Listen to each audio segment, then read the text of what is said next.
this plus to the right. We're going to left click there. We're going to go to sprite. We're going to left click there. We're going to left click next to new object. We're going to name this health bar. We're then going to click this plus to the right. And now we're going to go similar to what we did before. We're going to left click on edit with Piskel.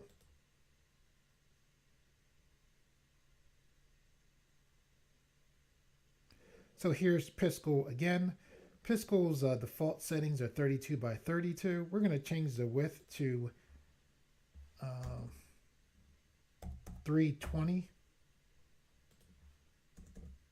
by 80. And when we did that, you can see nothing changed here. We need to go to resize. We're going to left click on resize, and now our canvas resized to the to what we set this up to be 320 by 80 pixels. Okay, so we need to fill this in. So what we're going to do is we're going to left click on our primary color. We'll pick a reddish color. It's already set up for us there. I'll left click to get out of that. I'm going to go to the paint bucket, and then I'm going to left click here to fill this in with this reddish color. I guess that is red, not reddish. We're going to go to new object. We're just going to name this health. We're then going to select save to Gdevelop. And then we don't, this isn't an actual animation. This is just a sprite. So we're going to left click on apply.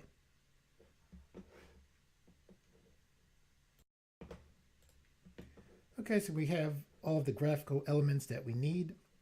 Our bolt can stay where it's at because it's going to come out from our player. However, our health bar, we want to left click on that and drag that out to our screen.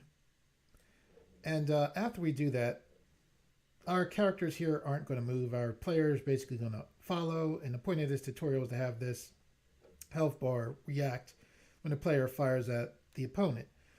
With that being the case, even though our characters aren't actually going to move, I want to make sure that you know how to have this health bar set up correctly so that if you move, this would be how it should be.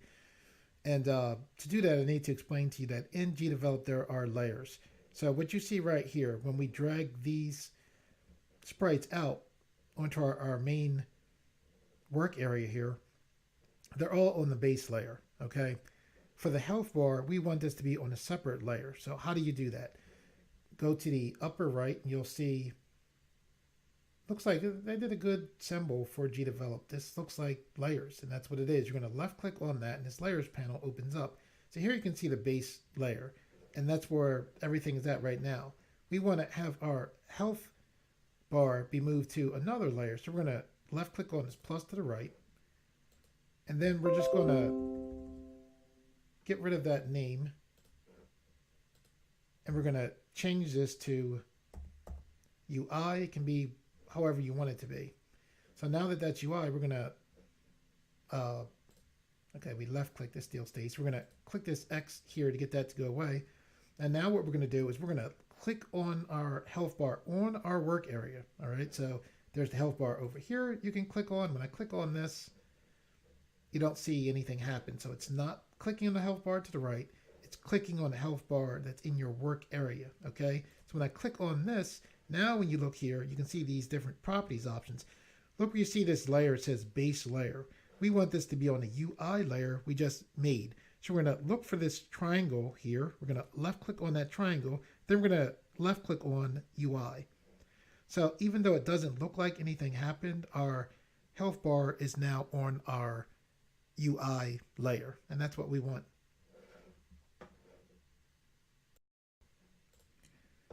Okay, there's one more thing that we need to do in this general area before we can move on to programming. And what we need to do is we're going to go to our player. We're going to double click.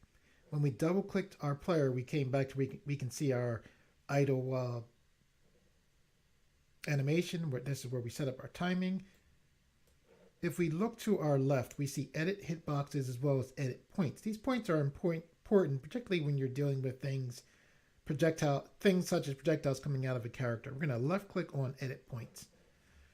When we scroll down, actually before we scroll down, see this right here? This point right here is our origin point. That's what that is right there. Now we have the center point. I'm going to scroll down. Here's the center point here, all right? We want to make another point so that we can have a projectile come out of that point. So what we're going to do that is we're going to scroll down. See this plus here to the right? We're going to left click on that plus to the right. And this is our new point. So I'm going to change this name to FP, which stands for firing point. The reason why I'm changing this to FP is just so because it's very easy to type in 2 letters, FP. We're going to have to retype this again. So I'm going to just put in FP to see our point. And this is the real main reason why I'm just doing this next part is just to see our point. So I'm going to left click here. I'm going to change this to 115.